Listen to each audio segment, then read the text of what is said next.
Alrighty, so here, can you see my screen? Yes. Okay.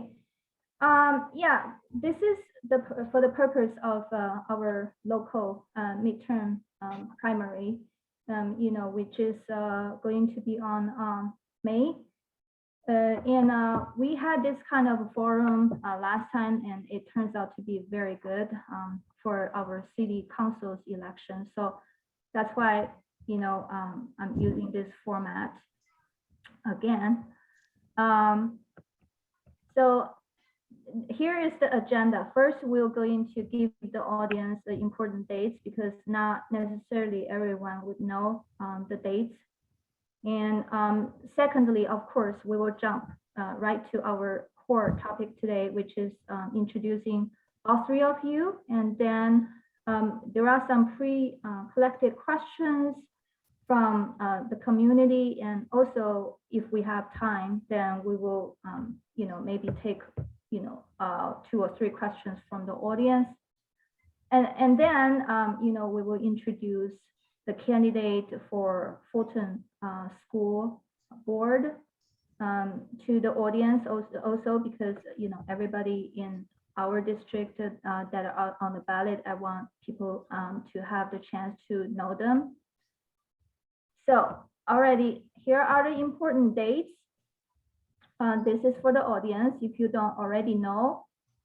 The deadline for the primary for voter registration is Monday, April 25th.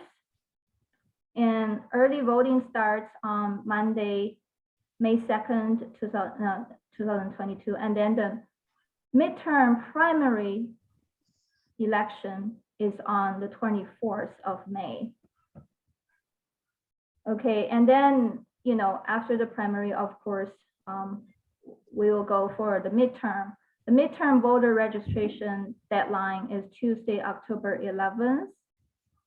And in the audience, if you, need the slide or anything, let me know, just write that down on the, the chat division so I can send that to you, leave your, your email address.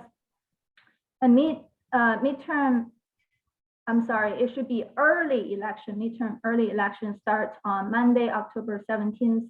And then it's the midterm election date, which is November 2nd. Of course, it's a Tuesday.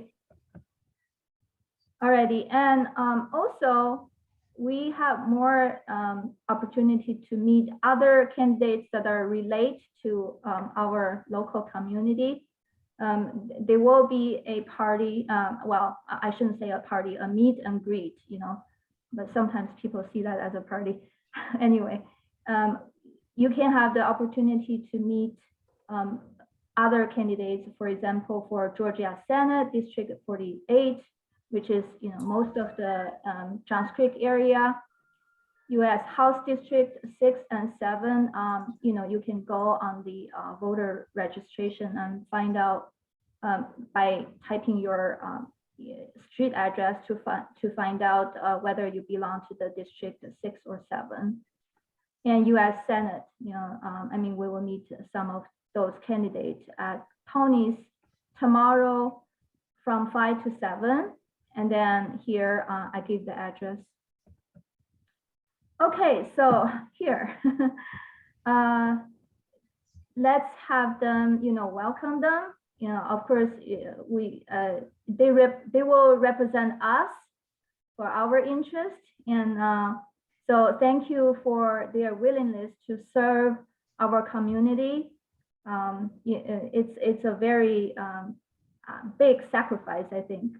So that's great. We have 3 candidates. Betsy Kramer, Narendra Reddy, and Jill Trammell. So we will go by the alphabetical order of their last name. Okay, so each one of you will have like 5 minutes self-introduction, and then the question is limited to 3 minutes to answer the question. The order of answering question, I'll announce that to you. because you know, it'll take turns who will be the first and second and third. I'll try to be fair. Okay. Alrighty, so let me see. Okay, so this is for the Chinese community. Right now, you know, I'm just a volunteer to go person. Yeah, I don't get paid. I pay for everything, you know, including the Zoom ID, whatever.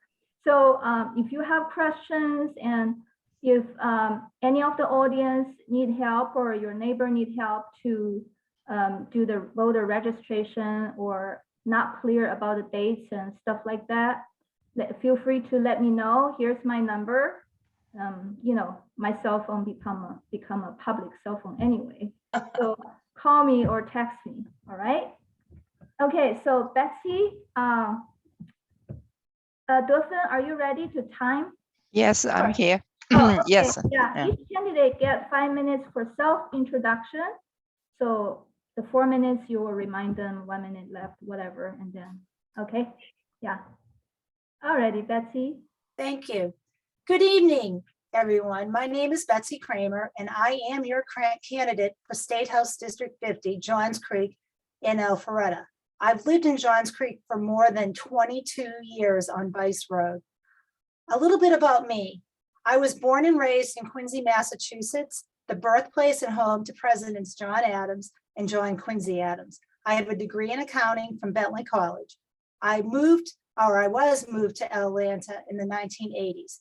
In 1995, I was recruited to be on the team that started the first bank on the internet, Security First Network Bank. And I pioneered bill pay that many of you probably use today. My work was the basis for today's global internet banking and bill pay systems. I was quite busy in the 90s, as that's when I met my husband, Steve. We just celebrated our 25th wedding anniversary. Our 2 children are in college at Northern Arizona University in Flagstaff. I am retired, and over the years, I've been an active member of the community, serving on boards of several organizations.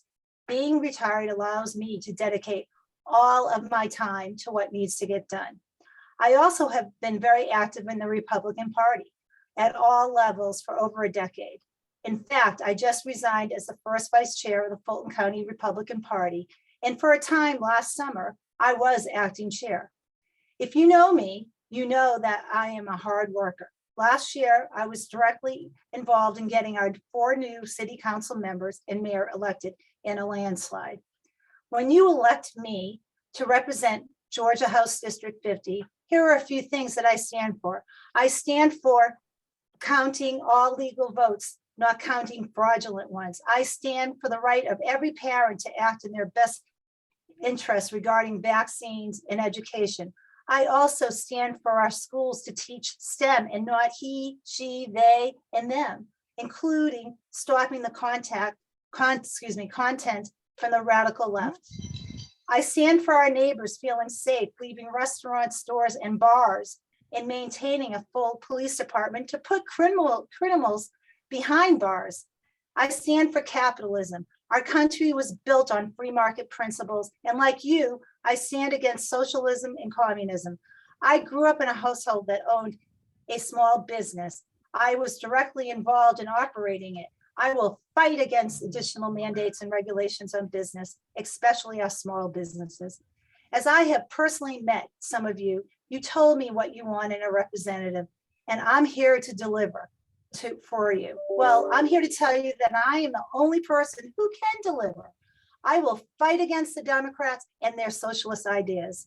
I am a patriot and a conservative Republican, but we need more than that to serve House District 50. We need someone who will fight against socialism and fight for honest elections. We need someone to fight against defunding the police and fight for parental rights. And we need someone to fight against gun control and someone to fight for all businesses, especially small business. We need someone who at the very least has voted using a Fulton County ballot. We need someone who votes in every primary. We need a conservative Republican who knows the people in Johns Creek and Alpharetta and has lived here long enough to understand this district to represent them in the legislature, not someone who moved here just to run for the office. I am honored to run for Georgia House District 50. I am the only candidate here who can make House District 50 right again. Thank you. Thank you, Betsy. You're welcome. Alrighty, so our next will be Narendra Reddy. You got 5 minutes to maximum. Please unmute your, let me see. Yeah. Alrighty. Good evening, everyone. Thank you, Azul, for doing this. And I really thank everyone for coming on this Zoom call on a Saturday evening where you are supposed to be spending time with your family, but you are sacrificing that time to make a decision in electing the right person in the primaries to represent you in November elections. My story starts around 40 years ago. In India, I studied BS in undergraduate degree in economics, and also have a law degree, but I was leaving that socialistic economy to find better opportunities. So I came to United States. Here I studied my master's in business administration. During the time when I was a student, President Reagan was in the first term of his administration. He used to speak about the education, family values, faith, and entrepreneurship, hard working for success. And we mainly used to say education is the tool for the success. That is what most of us Asian families firmly believe in. And most of our families, particularly our parents, even if they are not educated or even if they don't have a college degree, they did send us to colleges. In my family, that's what happened. They sent all of us to the colleges and make sure that we had at least a master's degree before we got into the job market. And so is the same thing with me. I brought up two daughters, and both are today doctors and practicing medicine. And that's what we believe in Asians, particularly Asians believe education is the tool for success. And I agree with that. And after I moved to Georgia 35 years ago, I've been living in Georgia now for 35 years. And I started my commercial real estate business. And also in late 90s, me and three other friends, we started a national bank, which is called Quantum National Bank. It is in Suwannee with a branch in Buckhead and also in North Fulton. The bank is today employing at least 70 full-time employees. Our focus is mostly small business administration loans to the small communities, particularly Asian communities have a difficulty for a long time in getting the loans from the regular banks. That's why there are so many Asian banks also now in the picture, particularly in Duluth and Johns Creek and other areas of Metro Atlanta. These banks are really looking into the special needs of the Asians. And so was our bank, Quantum National Bank. We specialize in small business administration loans. So I got involved with the Republican Party 30 years ago when Senior Bush was running for the presidency. After that, I was supporting all the candidates of the Republican Party only with fundraisings and I contributing money or campaigning whenever it is needed. Today, we have to make a decision electing the right candidates in the primaries because once they go to the November election, you cannot change. That's why primary elections became very, very important for all of us. But unfortunately, the percentage of voting in primaries is very low compared to the general elections. But people have to realize primary elections are very important. When I get elected to the State House, it will be one more Asian. I think we already have Sam Park, B, and Sue Wong, but we need one more, or few more actually. Particularly in Johns Creek, we have a 20% of Asian representation. So we do need some other Asian representatives in the House. That's what I want to do also. But I will serve everyone. It's not just Asians I'm going to serve. It is the community.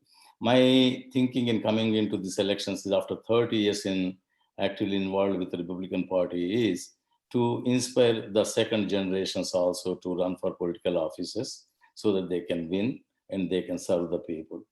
Unfortunately, most of our Asian culture in the politics, they hesitate to come into the politics because of the countries that we left, particularly me, I left a socialistic economy in India.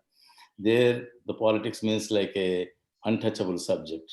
But in America, it is not that. People who are successful, who are already made their name for themselves, they come into the politics and they're going to serve the people. They really come with an intention to serve the people. I'm one of those. I have a business experience, and also I have the political party experience, and I want to serve our people. Thank you.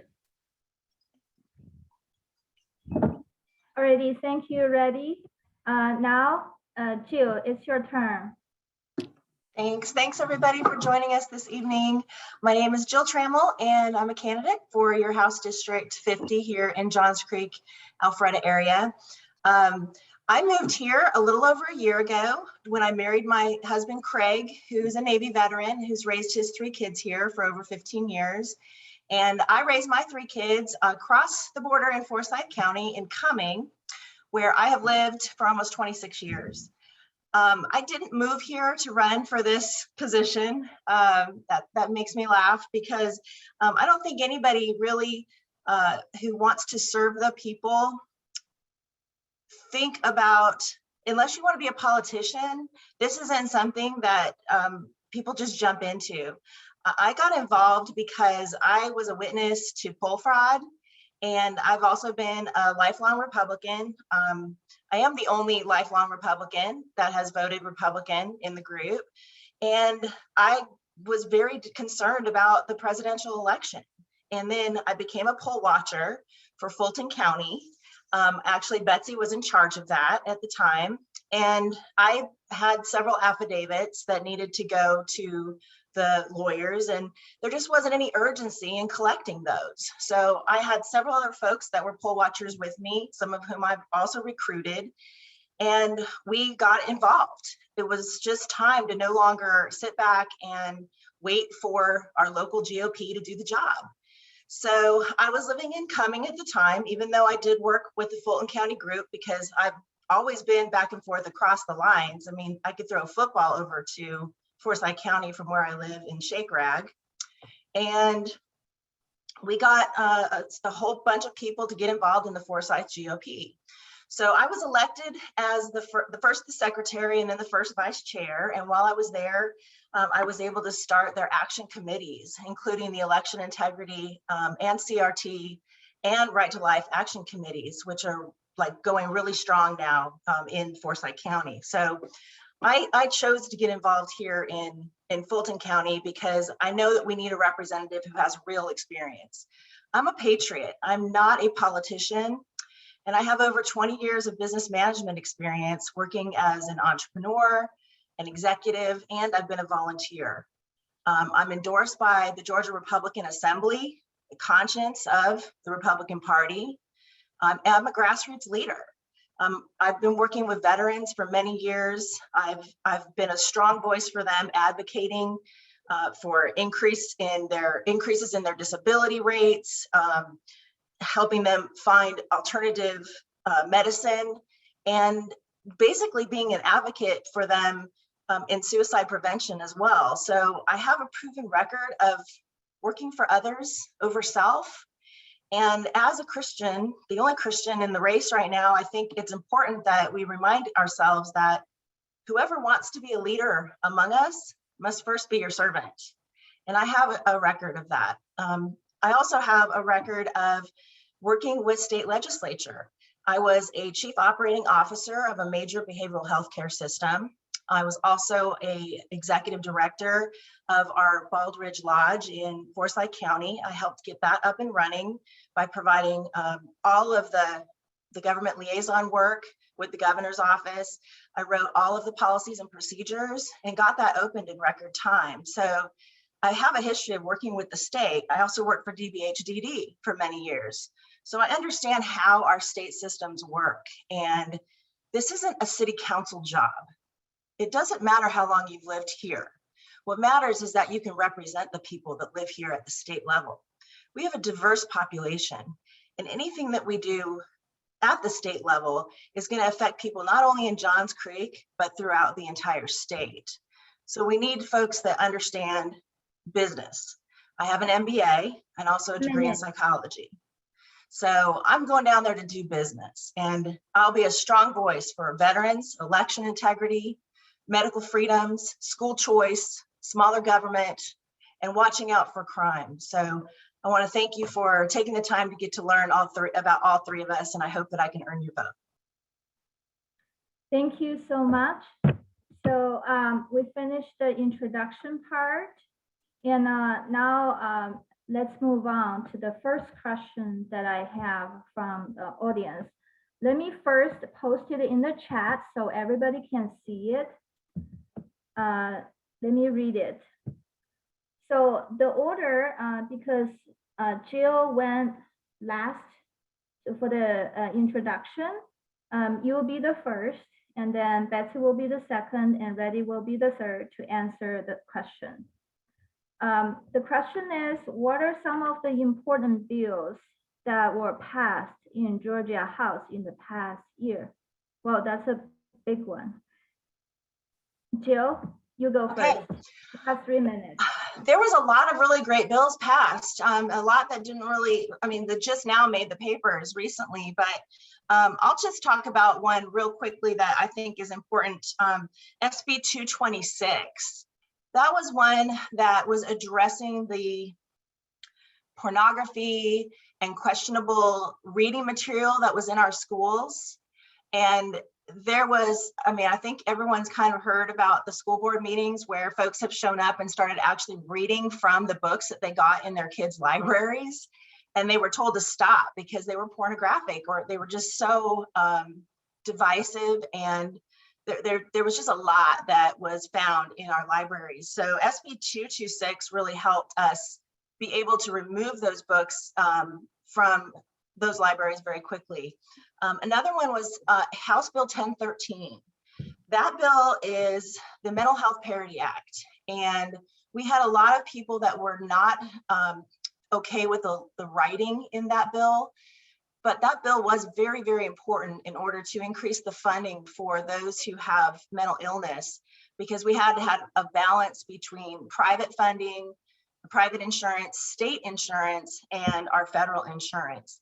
But it was written very poorly by people on the far left that were authoring that bill, along with some of the sponsors who are people on the right, like Todd Jones out of Forsyth County. So because I have relationships there, I worked with Todd to actually remove all of the language and go line by line to discover like why it was so egregious. And they actually removed everything out of that bill that the grassroots folks were screaming about. So I see that as a win for Georgia. And that was made into law. So those are two bills that I'm glad that we had this year. Okay, thank you. And next is Betsy. You have 3 minutes.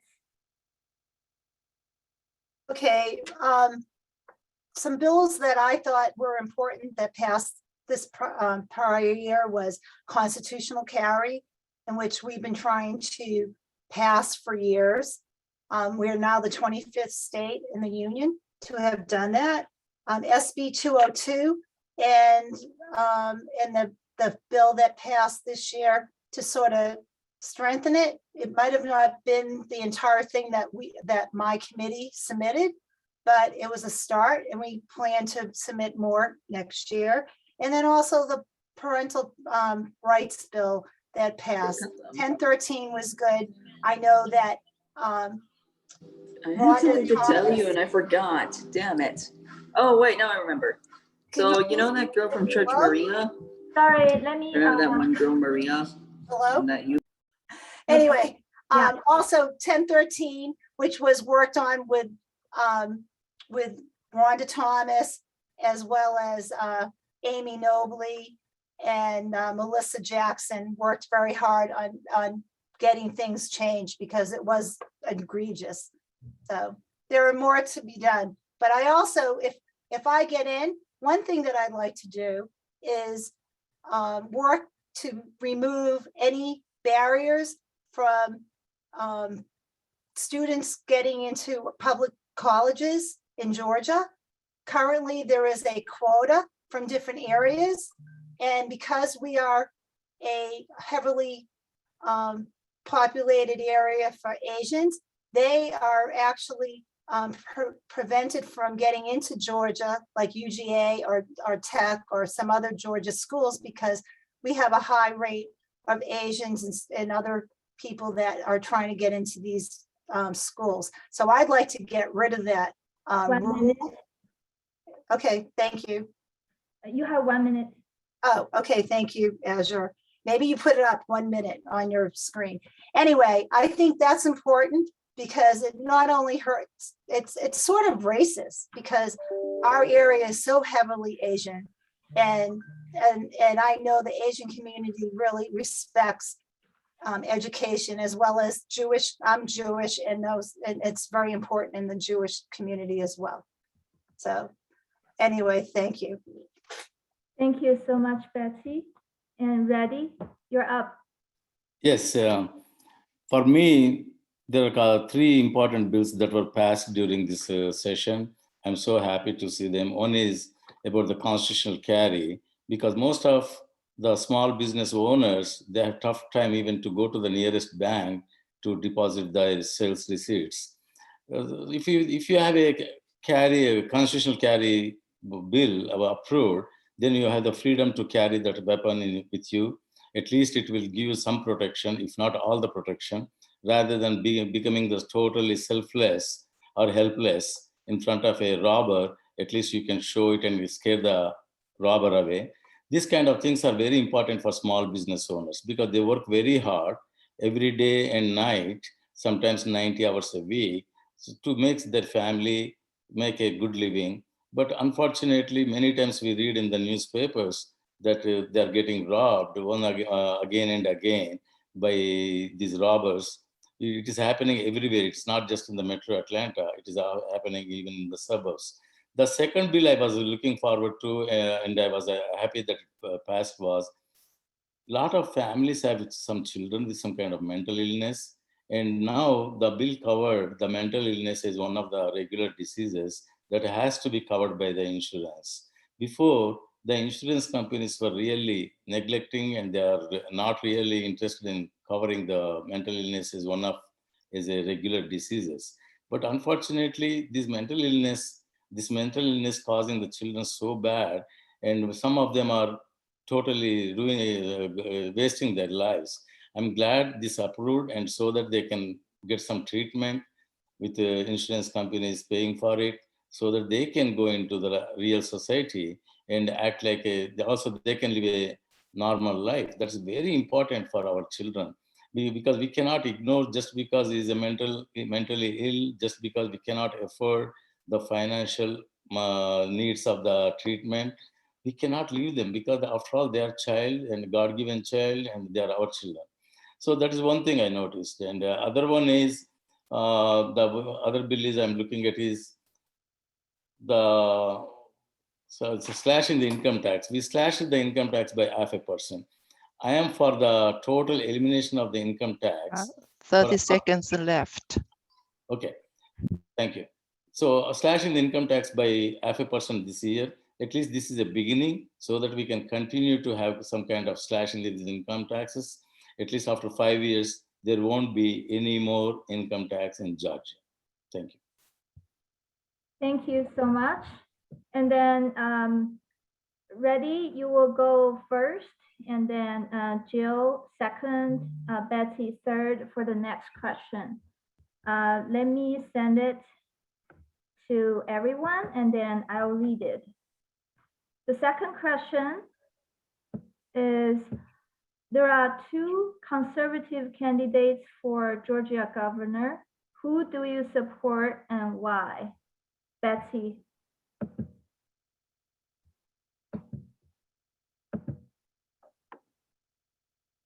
So on to go, or is Narendra? Yeah, you go. Oh, I'm sorry, Reddy.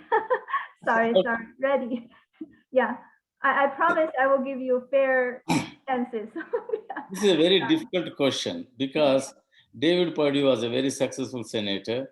He did a very good job in delivering the lot of services to and lot of bringing some businesses to Georgia. And also he was very prominent senator during Trump administration. So he had the access to the White House and he could deliver whatever we wanted in Georgia. He has that kind of power. On the other hand, Governor Kemp is one of the most successful governors I've seen since 2002, because that time after Sunny Perdue, Nathan Deal, and now Brian Kemp.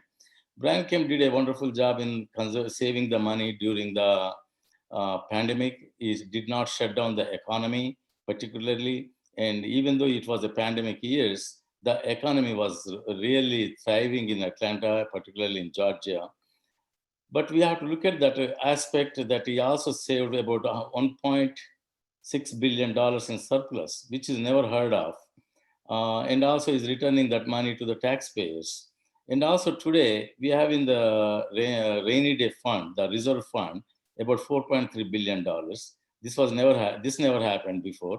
But of course, he did not build up all that fund, but he did add his share of fund to the this reserve fund. So it is a tough decision because both are conservatives and both are fiscal conservatives, and also they both are social conservatives. And how could we make a decision like that? So it is still a very hard decision for me to make, and I still have the time, at least till May 24th, to make my decision. So I cannot say today I made my decision and this is my choice. No, thank you.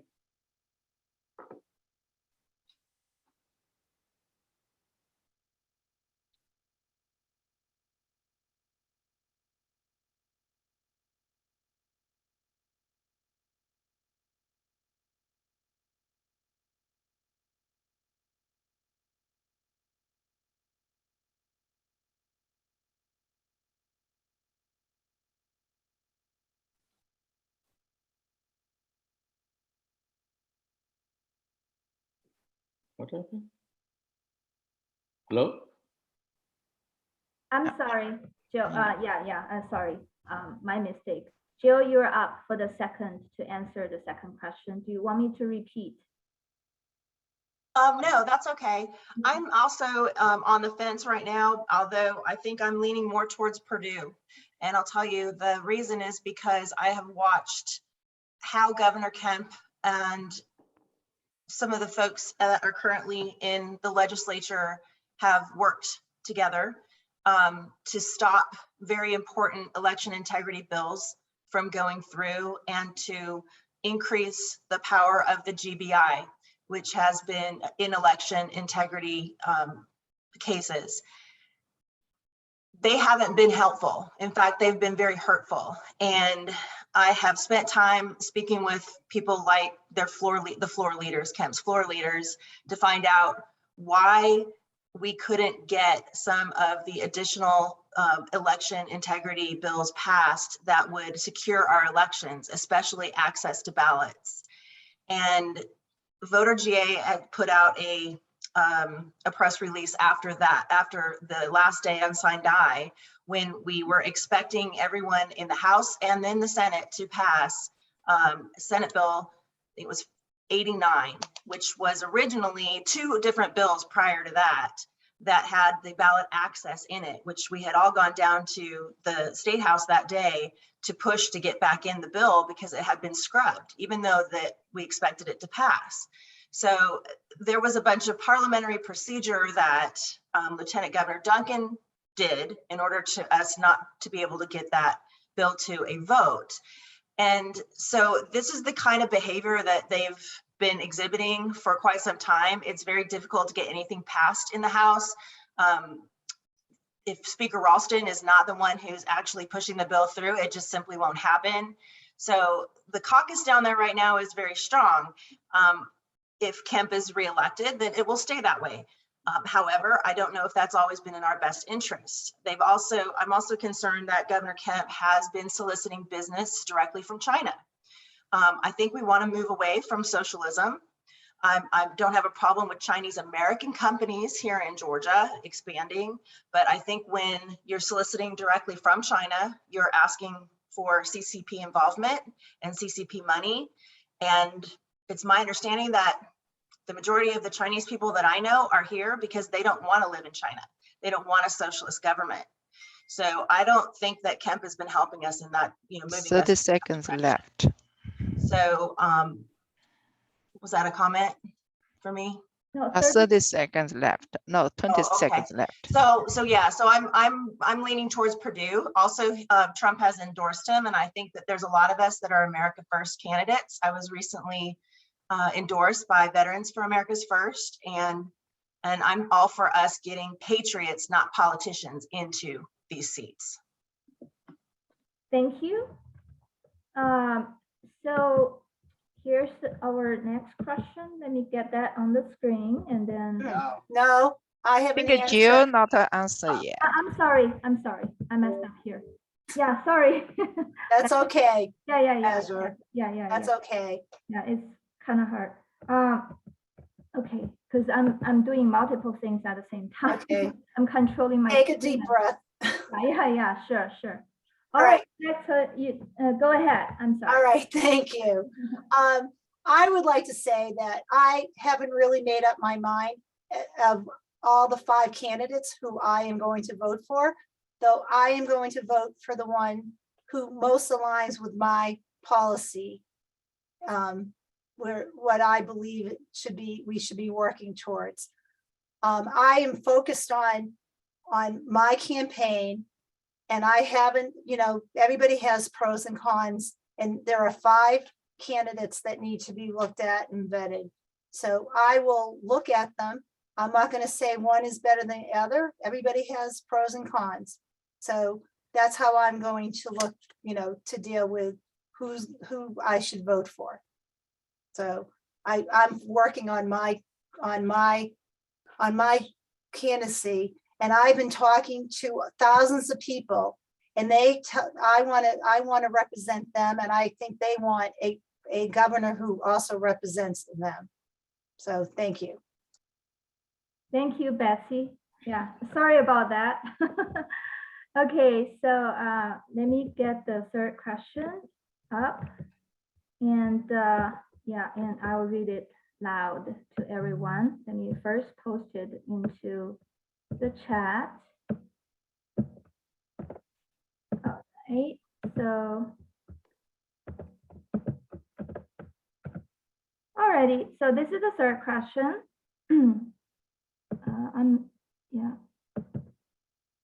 Everyone, okay. I sent it to the wrong audience. So what is your view on what happened in 2020 election in Georgia, especially Fulton County? And if you are a legislator, what will you do about it? Betsy, you're first to go for this question. Thank you. That's a great question. I worked very hard in 2021 and 2020 and 2021, as well as going forward.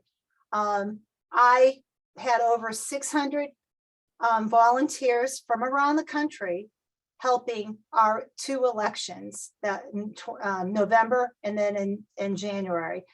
And I collected, I steered information to different groups, especially the Trump victory, who were collecting all the affidavits, as well as other individuals like Rudy Giuliani and others who were working on voter integrity and the theft of our election in 2020, as well as 2021. We were outsmarted and outwitted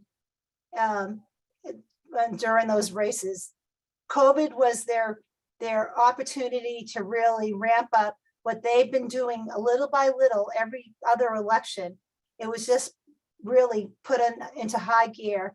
And some of our officials, and though some of them are Republicans, were bamboozled into doing things that they really shouldn't have done. So as a legislator, I will continue my work on election integrity. I've been on the Georgia GOP Election Confidence Task Force for 3 years. It started in 2019, 20, and 21, and 22. So I guess it's 4 years now. So I think it's really important that we have elections that have integrity, that it makes it easier for people to vote and harder to cheat. And we have to be on our toes at all times, because if you think that you have figured it all out, the Democrats are going to figure out something else. So we got to actually sort of think like them, though it's hard, I would think, because we're just not that type of people. So anyway, I would love to discuss further in regards to election integrity.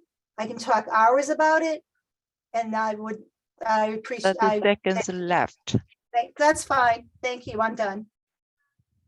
Thank you, Betsy. Ready? You are up next for this question. Okay. Can you hear me now? Yes. Okay. First thing, it started with the Secretary of State sending 6.9 million applications for the mail-in ballots without a request from the voters. That itself led to a lot of misappropriation of the ballots. Then what happens is these voter harvesters, they use a lot of addresses of the people who already left the state, or they are not active voters anymore. Those kind of people addresses they secured, and in their name, they sent mail-in ballot applications, and they got those mail ballots, and they, of course, they marked for their favorite candidates and sent it. That first led to the real fraud in the elections with these voter harvesters. The second one is these drop boxes. These drop boxes were not protected by anyone. They were not checked by the video cameras or anything. There was no security. So people can bring some kind of like a 20, 30 ballots that they harvested before and dump into those drop boxes. These are the reasons that those election results could have been different. I don't know, we don't know. But what is wrong with having a real investigation? At least we will learn what went wrong, and also we can protect our voter. We can have the best integrity in protecting the voters and voting ballots in the future.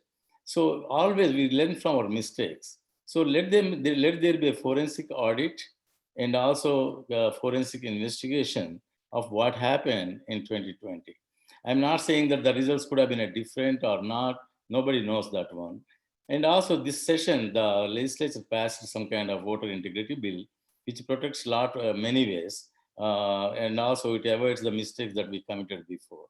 I hope this continues. As a legislator, when I go to the House, I will be more and more enthusiastic to protect our right to vote, and also to make sure that every legal vote is counted. If you are in a democracy, if you have a right to vote, but it's not counted, then it's not a democracy. Democracy is real democracy when every vote that was cast legitimately is counted. Thank you. Thank you, Mr. Reddy. Jill, you're up for this question. Okay. Your mic is muted. Sorry. Can you just repeat the question again so that I have it? Yeah, sure. The question is, what is your view on what happened in the 2020 election in Georgia, especially Fulton County? And if you are a legislator, what will you do about it? Okay, so that's a pretty clear question. My view on it is clear. I believe that the presidential and the state Senate runoff was stolen. And the reason I believe that is because initially we knew that there was going to be issues with the absentee ballots and the ballot boxes. And when President Trump lost by 11,779 votes and called the Secretary of State to say, you know, can you find those? That wasn't an inappropriate question. That was a real question, because we knew that there was ability for them to cheat, and that the absentee ballots were likely going to be a part of that problem. And in fact, if he had done the work, they would have found that there were over 11,780 duplicate votes that we found that the people have found since then. And that's the very beginning of it.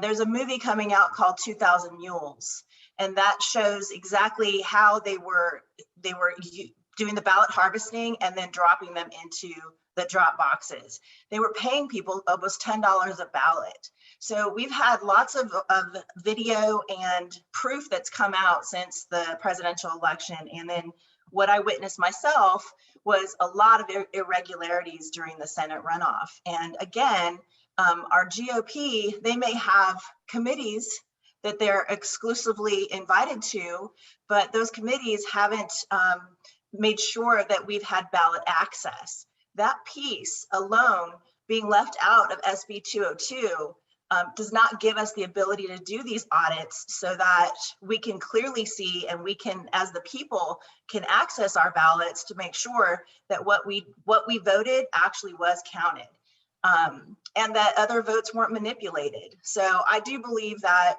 we've had a lot of fraud in our elections, and we will find that Georgia is probably top in one of the top places in the country is right here in Fulton County.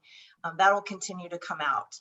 Now, if I'm in the legislature, I'll say I would continue to do what we've been doing, which is trying to get bills passed that include our ability to have ballot access.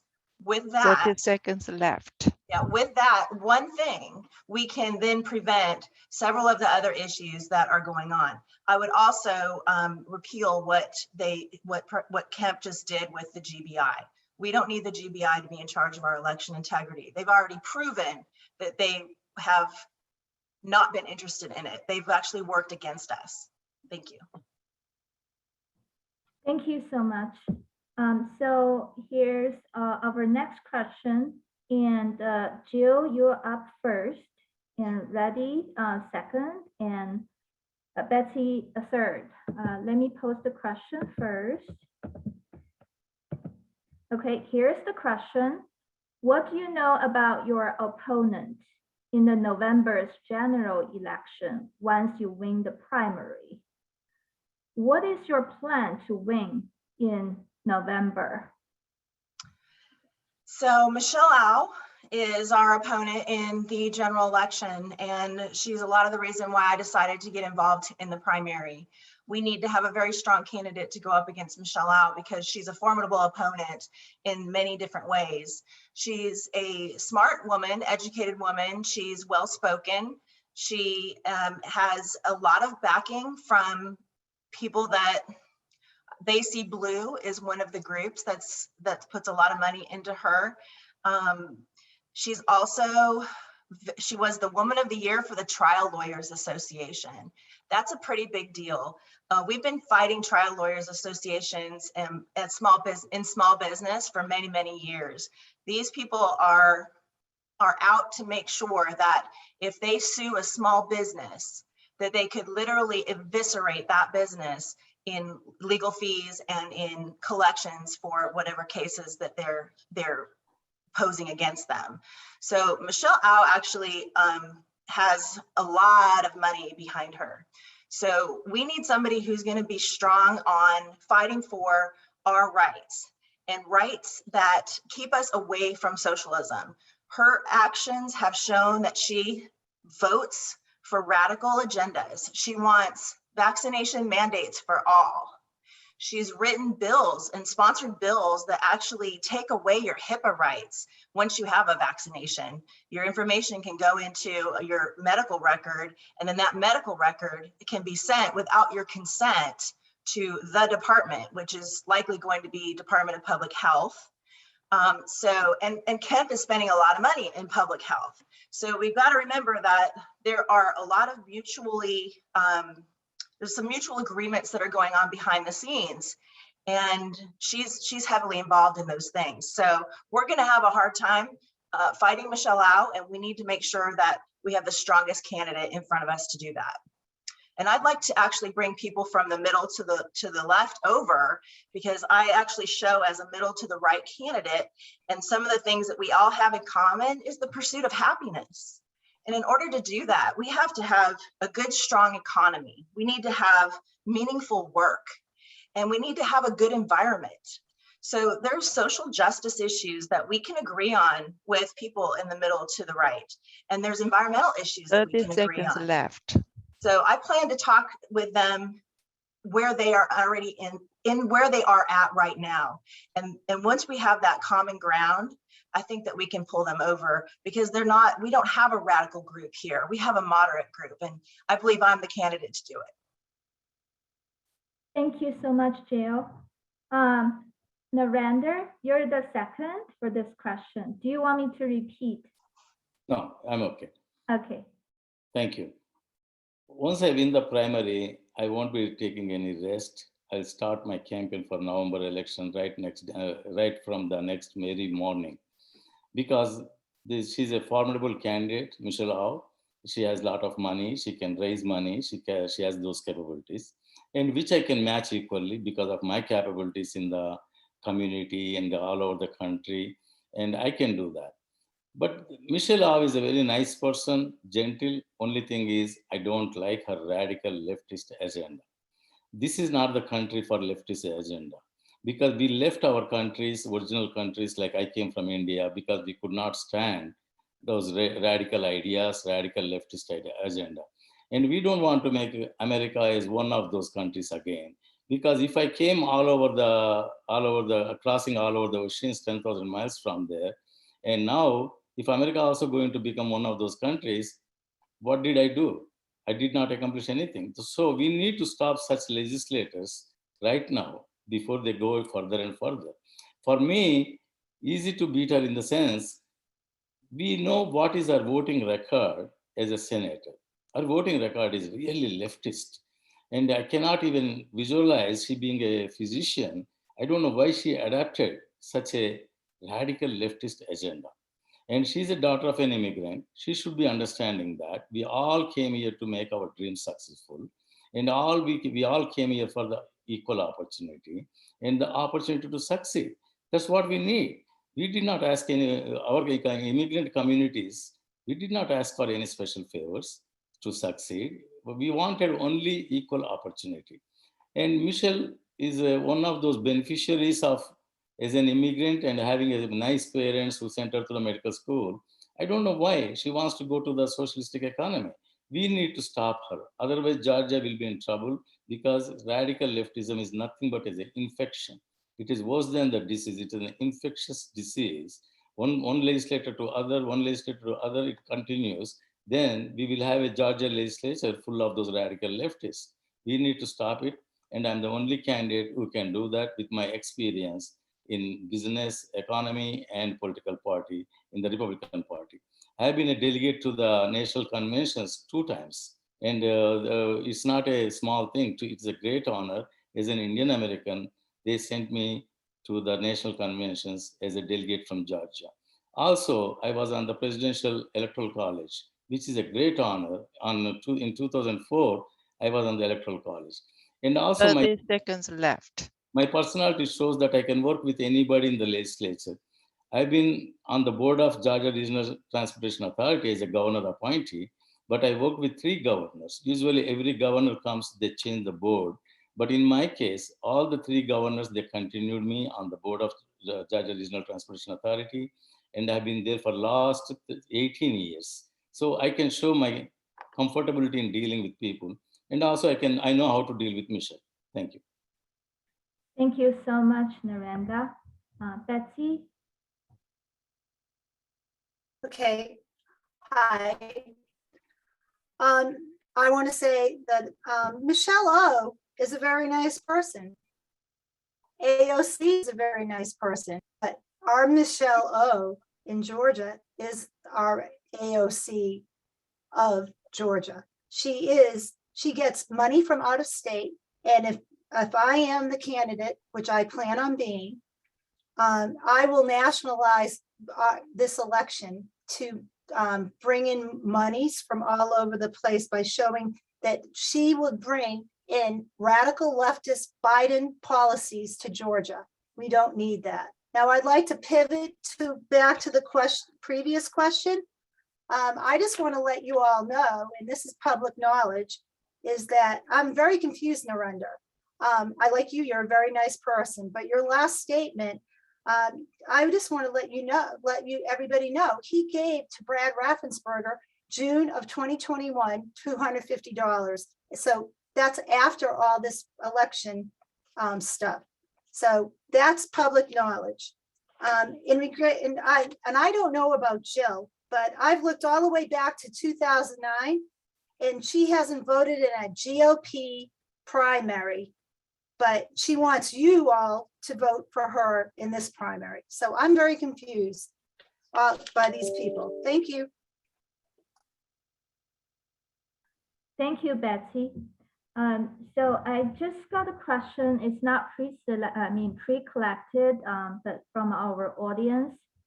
I think it can serve as your, your closing statement. I think that makes a very good question to make a closing statement.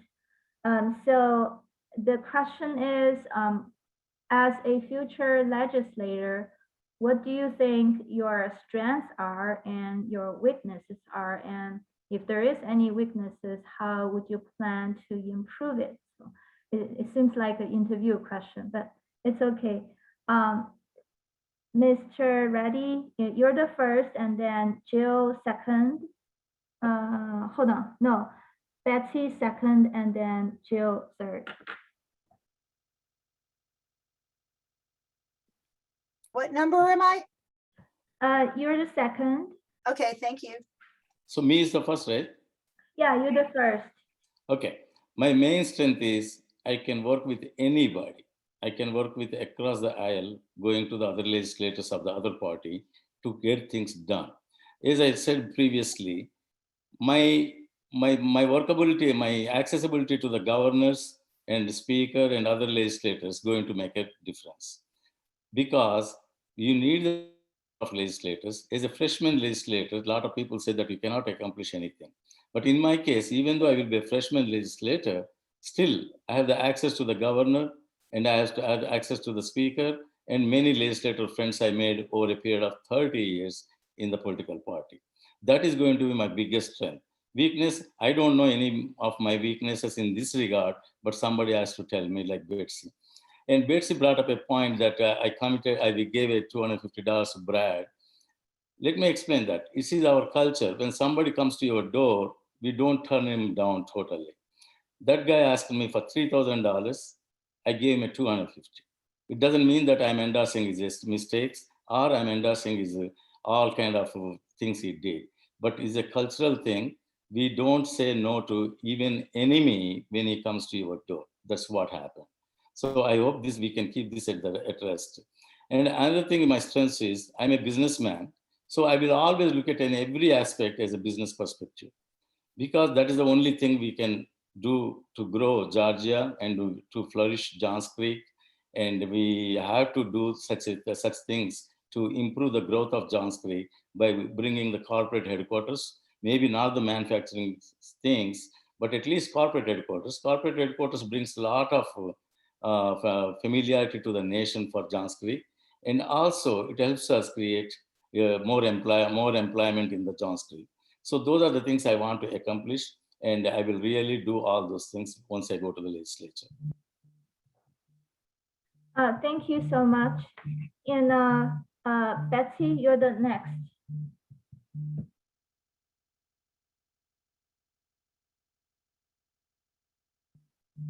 Yeah. Okay, yeah, I'm back. We are all running to represent our cities. And I'm running to represent Johns Creek and Alpharetta. Neither of my opponents has lived here long enough to really know what Johns Creek and the small portion of Alpharetta wants. Jill just registered 2 months prior to qualifying. Narendra moved here 2.5 years ago and hasn't been involved. I would call both of them are typical carpetbaggers. And I see Narendra is laughing about it, but that I look at that, and many other people in this city look at it as well. So I just believe that I am the candidate. I am able to go out and raise the money that is needed to actually win against Michelle O, because she is a formidable candidate. I also want to say that I am going to, I am pledging that if I become the winner of this race, I'm pledging my salary of $22,340 to a charity. I would like to see my opponents make that pledge as well, is give their salary to a charity. Thank you. Already, so yeah, Jill, you're the third. All right. Well, so Betsy's opened up the bag, right? So we're gonna have to say what we think about these things. First of all, when we had the Q&A over at Medlock Bridge, and what Betsy was asked, what were 3 things that Johns Creek needed? We expected her to have 3 things right off the top of her head, because of course, you know, she's lived here the longest. She must know everything about Johns Creek. But I do believe that your answer was traffic, traffic, traffic. So just because you've lived here longer than other people doesn't mean that you know what everything is needed here in Johns Creek. Secondly, it's not a city council position. It's a state position. And we need somebody who can think clearly and communicate clearly. And we also need somebody who can be trusted. The thing is, Betsy does have a proven record. She has been working in the GOP for some time, and she's worked with enough people that know that she has been a turncoat multiple times. So if you're going to call us carpetbaggers, then I think you should accept the term turncoat for you. Secondly, when it comes to Brad Raffensperger, I'll stick up for Narendra. He's a businessman. He gave $250. I would really like to know how much money you've given to all the people that are supporting you, Betsy, because you've passed out quite a bit of money already. So I'm not going to hold that against Narendra, especially when you stood up for Brad Raffensperger when he was called out for his own election, not following his own election rules at the GWCC. And you actually stood up for him and said he could do whatever he wanted. He was the SOS. And then you added that you had been friends with him for over 10 years. So I think your friendships with these people is part of the reason why people don't trust you. On top of that, you've shown us that you can be very untrustworthy and difficult to work with.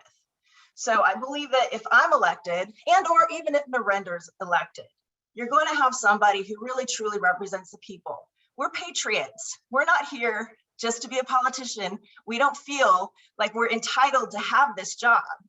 We're here because we want to do the best job. 30 seconds left. And we're going to need somebody strong to stand up against Michelle O. We'll raise the money. It's not all about money. It's about integrity. Thank you, Jill.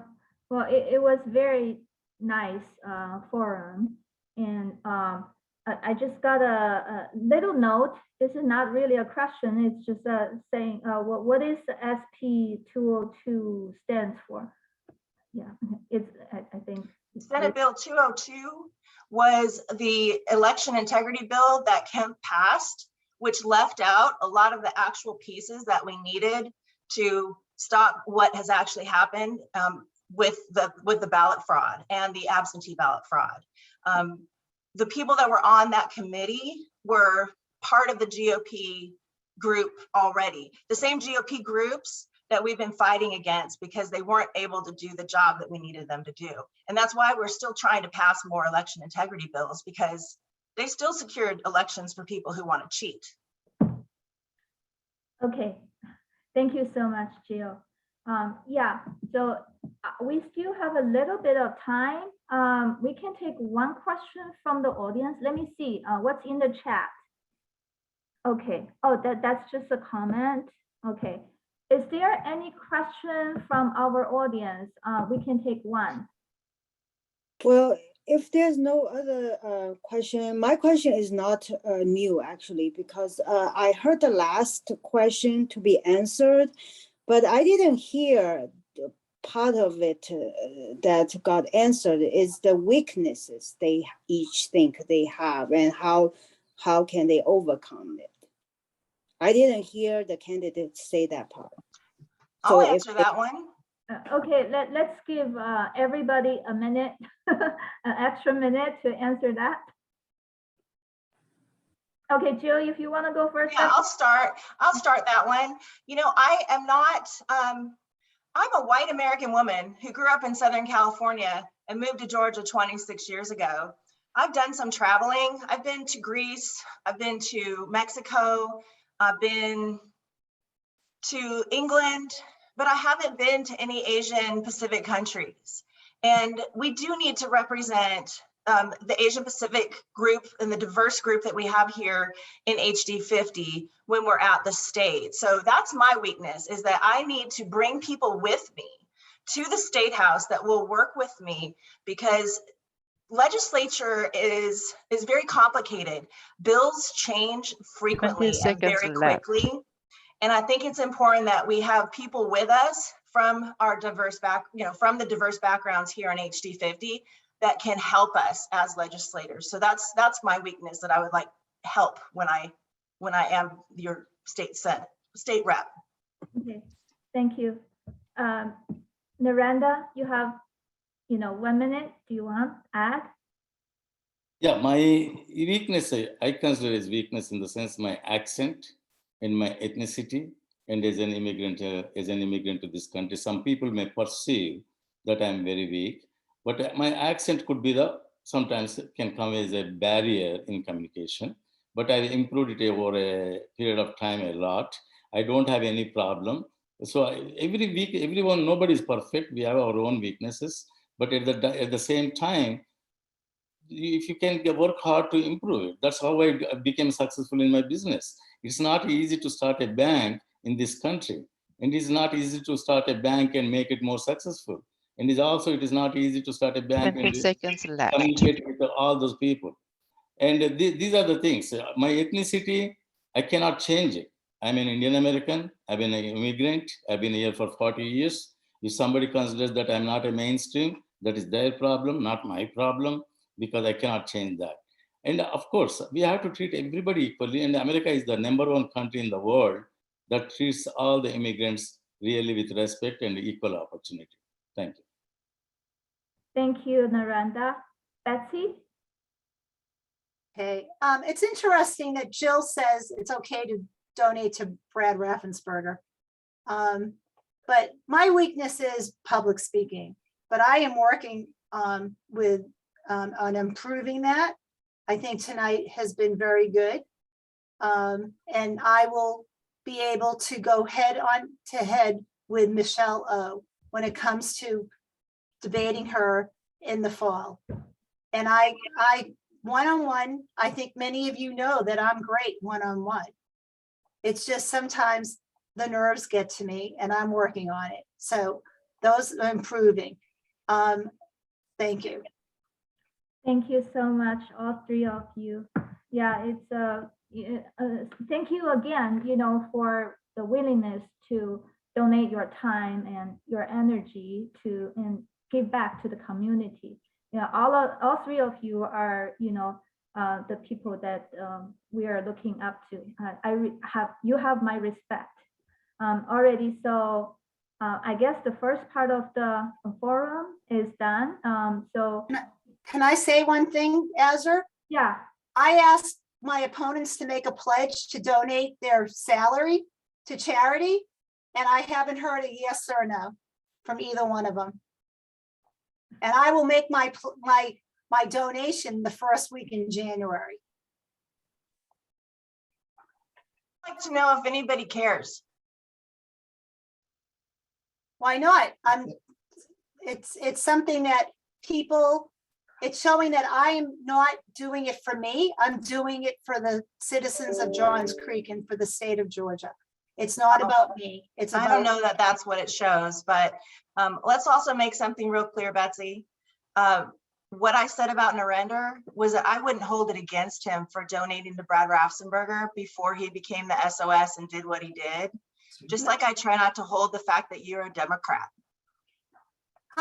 So wasn't Trump. So wasn't Ronald Reagan. I'm proud to be, I've been voting since 2000 Republican. With you, I can't tell what you've been voting since Well, then you might want to take that up with the GOP database, because there's a lot of people that are listed as volatile Democrats that are actually Republicans. I'm listed as a hard or steady Republican. I've voted Republican my entire life, Betsy. Never once was I a Democrat. Betsy, I've been here for 30 years in the political party in Republican. I did so much service. What did you do? You had to basically, you say, I'm a poll watcher, I'm a grassroots activist. Other than that, what else you did?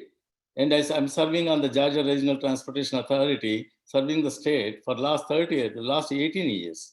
What did you do? And you said about my 23, you've been there for 23 years, and it is enough for you to be a qualified candidate? No. If today, if I'm running for the Senate District 48 instead of House District 50, that district involves Johns Creek and Duluth and all that. That's where I lived before I moved to Johns Creek. I lived right across the Chattahoochee River, 2 miles from here. Yes, Even and you've you- been trying to run forever No, for House okay. District 50 and Senate District 48. No. Let me. Yes, you are. I tried to run for the Senate District 48. And you said about Johns Creek, your mailing address is Alfreda, for God's sake. Well, I worked for Trump. No, I worked for Trump. I was. Trump, oh yeah, millions over vote for 10 Trump. years. Tell me, And I've been retired since 98. tell me I one thought thing. you were running a gun business. That's what you told us at Medlock Bridge. Well, yes, my husband runs a gun business. Well, you We don't answer live off of phones? it. Tell me, Is that Betsy. retired or is that running an online gun business? Betsy, you worked for President Trump, and I tell you, I worked for George W. Bush campaign. That's why they appointed me as an electoral college member. I am the one who was on the electoral college. Will you ever be that level? No, you will never go to that level because you are not here. You can talk about always 23 years in Johns Creek. That is the only criteria. There are people who are living in the Johns Creek for 70, 80 years of their life. Maybe they should be elected, not you. Whatever happened to And your mailing address is Alfreda. Answer to that question. You are not Johns But- Creek. people say, whatever happened to Narendra?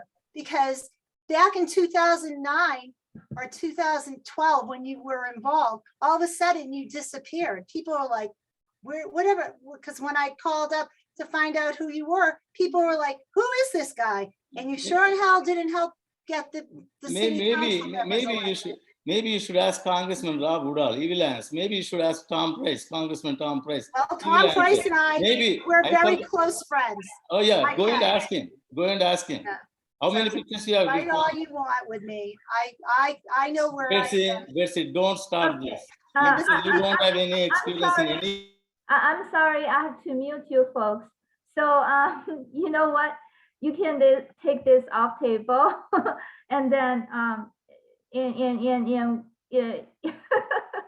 okay. Yeah. Alrighty, so let's move on. Let's move on to our next step, okay, for tonight's forum. You guys have done a great job, all of you, for the forum in terms of answering questions. I guess the audience learned a lot and probably have an idea, while it comes to the voting table. So let's move on. Here we go. Already. Okay, so the next step for tonight's forum is to introduce Kristin Mccabe. She's the candidate for Fulton School Board. Kristin, are you there? Yes, I am. Can you hear me? Yeah, Kristin, we can hear you. Yeah, do you have your camera on? Yes, I see you. Yeah, Oh, okay. yeah. Yes. Because this agenda, it comes like when I talk to Sophie. So this is more casual because it's just yourself. Just Yes. introduce yourself, and then if we have any questions, then we will take questions from the audience. Go ahead. Yeah. Okay, wonderful. Yeah. go Thank you. No problem. First of all, thank you all for being here tonight. I know everyone is very busy in their lives, and to take out time in their busy schedules to learn about the candidates says a lot about you as individuals. So thank you for that. My name is Kristin Mccabe. I am running for District 5 school board seat. Linda McCain has held that seat for the past 12 years. My family and I have lived here for 18 years in Johns Creek. In fact, my husband was one of the founding city council members for the city of Johns Creek. He helped form the city with Mike Bodker and the original city council. We have 2 daughters. One is graduating from UGA in May with, I'm very proud to say, highest honors from the microbiology department.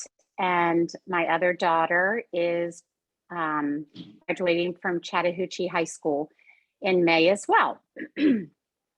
I have been very involved and active with the school board and my children's schools for the past 17 years. I am very passionate about education. I feel that education is the only gift we can give our children that has any significance. Education is what is necessary to take our children wherever they want to go and whatever they want to be, whether they want to be a doctor, a lawyer, an electrician, a hairstylist. It all starts with education. So that's how I have raised my children. We have raised our children. And I have been volunteering in the schools. I've been PTA president. I've sat on the local school advisory councils. I've helped with multiple eSloss elections to get our 1 cent penny tax that has been responsible for getting iPads and buildings within our school system. And I currently sit on the health advisory committee for the superintendent. So I would appreciate your support. Early voting starts May 2nd.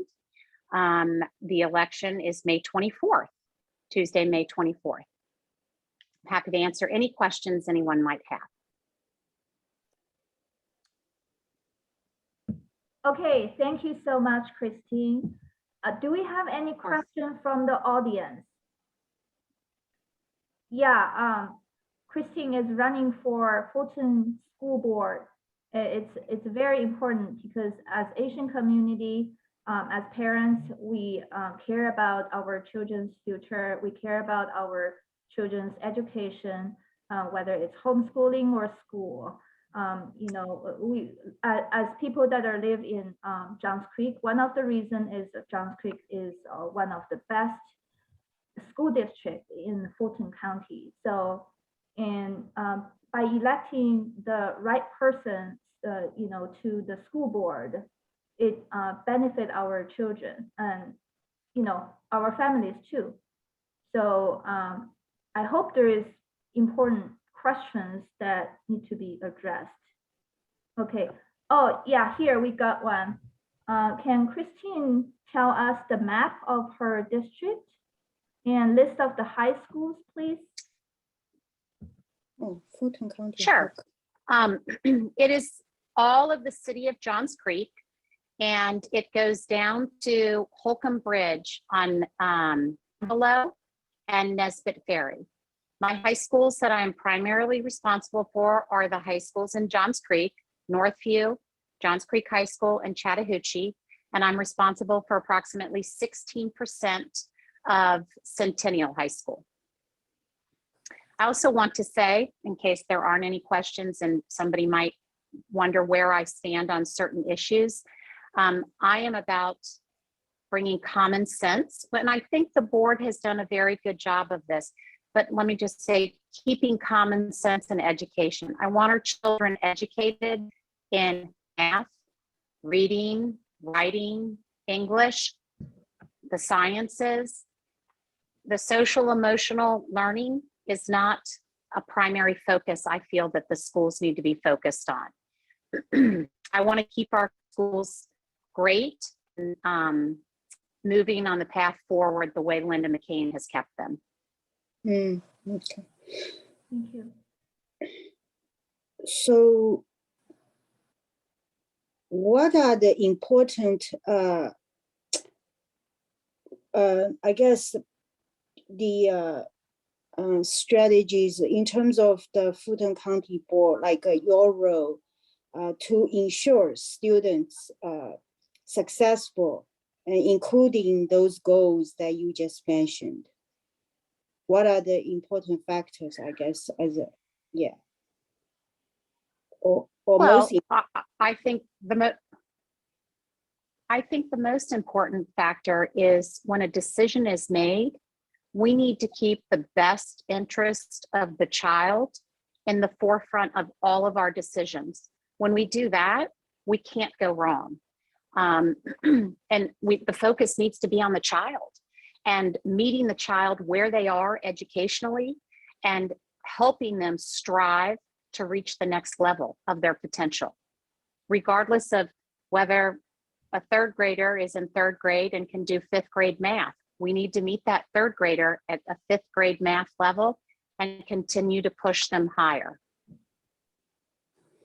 so what are some good things that's already happening that you see, like the most, the top things that you think has been done through the Fulton County Board? And is there areas that need change?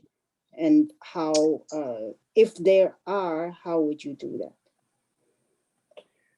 Well, I think, first of all, they have currently right now a very cohesive board that I think works very well together. I'm concerned that that could go sideways, given that three seats are open from the incumbents stepping down. That is Julia Bernath's and Sandy Springs. That is Katie Reeves. Julia Bernath had 23 years of experience. Katie Reeves is stepping down from the Milton Alpharetta area, 24 years of experience. Linda McCain is stepping down, 12 years of experience. So it is very important that everyone get out and vote and understand the candidates' positions on issues that are important to you. One thing that I think that Fulton County does very well is that the expectation for the teachers is that they meet the child where they're at and push them to the next level. Something that I'm concerned about, and we're going to see it district-wide, is the learning loss that has occurred through the pandemic. They're going to have Georgia milestones this spring coming up, and I'm prepared. I know the district was not willing, really wasn't excited about having the milestones done this spring. I'm for it. We need to know where our children are and where they have lost information, lost learning, and how we can make that up. Whether that be some children having to go to summer school, individual work, but we need to know where we are as a district. I think of it as someone saying, oh, I'm going on a diet, but yet I'm not going to step on the scale to see how much I weigh. We don't know where what we're beginning with. Thank you, Christine. We got another question from the audience. The Fulton County has decided to cut funding for next year, and they want to know the reason. Do you have an idea? I'm not familiar with them cutting the budget. I do know that they are looking at it. It has not been approved. I will tell you that it is a $1.2 billion budget. It is very large. 84% of that budget, though, is already spoken for when it comes to faculty and, payment of employees and retirement funds. So if someone has a specific of funding cut, I'm not sure I'd be happy to look into that and get back with them. I do know that we have been given quite a bit of resources through the Federal CARES Act and money, and those are being utilized in different various areas, through whether it's purchasing textbooks, purchasing devices, individual devices for the children. So in other words, that the federal, at the federal level, there is the fund to compensate whatever the cut of next year for Fulton County. Is that right? Well, because we were given CARES, the rescue plan from COVID, the COVID rescue plan, there's funding there. I think maybe what they're talking about, and I could speak to, the state is going to be reducing the amount of funds that they are giving local fair share. I think that's probably what they're looking at. So there's where the cut is coming. We're going to have to tighten our belts and continue to pass East Lost, which covers a significant amount of our needs. It has built high schools. Cambridge was built through East Lost funds. Our devices that we give to our children have been funded through East Lost. So it's important that we pass that, which we did in November. I was on that committee to help get that passed, which it did, thankfully.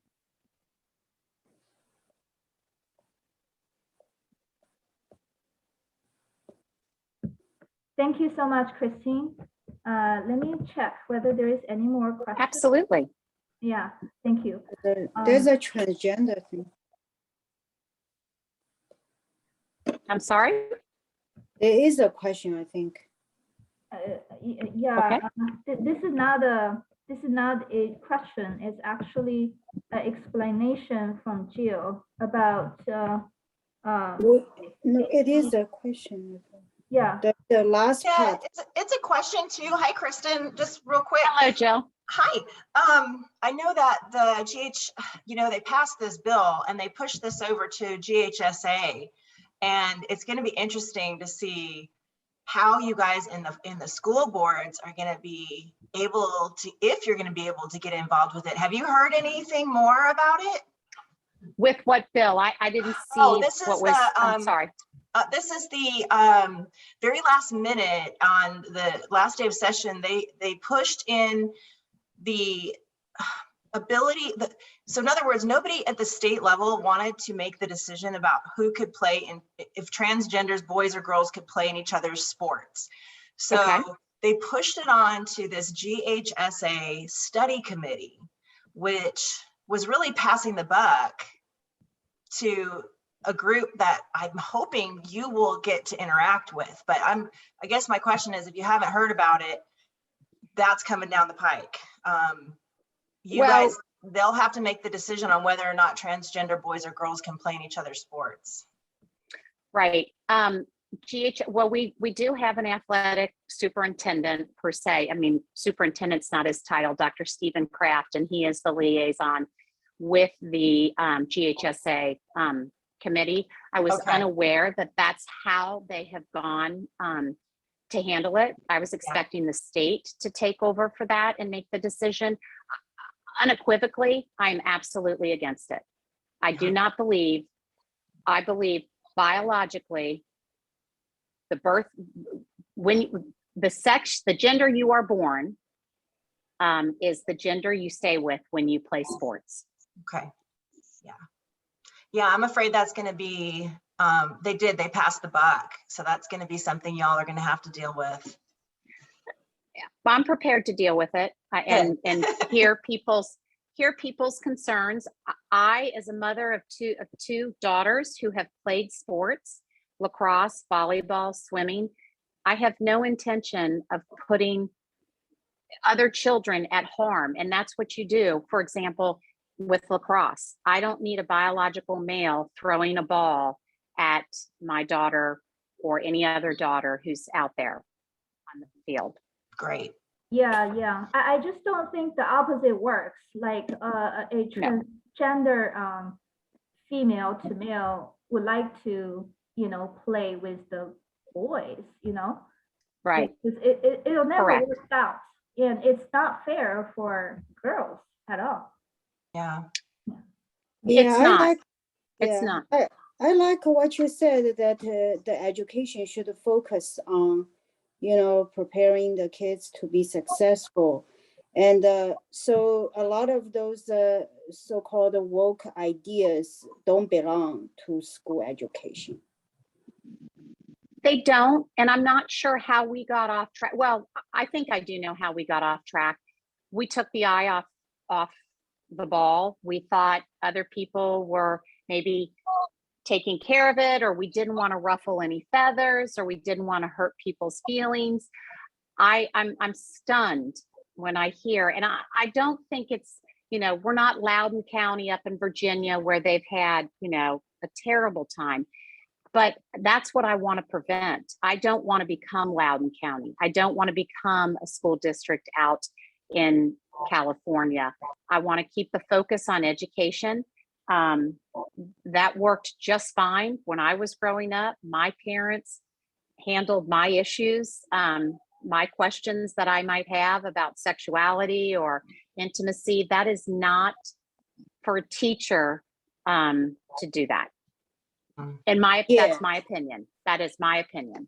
And the school board should support parents, not work against parents. Whoa, I absolutely, if you go to my website, or if you'd like to come to one of my meet and greets that I'm going to be at tomorrow at Tony's, next week at Tony's as well. I absolutely believe that it is a partnership. Schooling is a partnership with parents. It works both ways, though. I will say, I think that when a child leaves the threshold of their home and goes to school, the parents don't abdicate their responsibility. They are as responsible for their children as the school district is. And it needs to be a partnership. We need to hear from parents, but parents also need to hear from the school district as well. So we are accountable to our constituents, which are our parents and our community members. There are quite a few families, people living in Johns Creek that don't have children in our school system, but they live in Johns Creek because of our school system, because of the property values we have, or because of how good our schools are up here. Yeah, that's absolutely, I agree with. Okay, so we can take one more.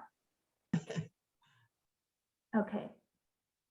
So yeah, thank you, Christy, and thank you, of course, for the previous 3 candidates for the District 50. And we had a great time. We have a great discussion tonight.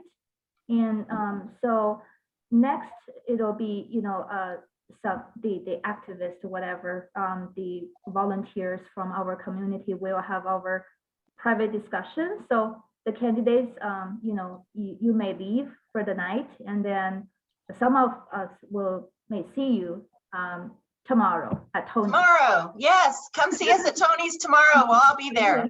Alrighty. Okay. I will just say this, if I can, please remember to vote, regardless of whether you vote for me. Vote. You need to vote. Exercise your right to vote. Again, May 2nd, early voting starts. May 24th is the election. We need you all to come out and vote. This is a very important election. Yeah. I will pass all this information. Again, it's in my slide to, various. Okay. Yeah.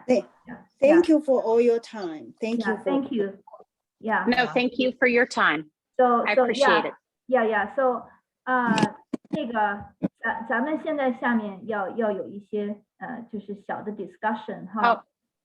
I just saw a question pop up.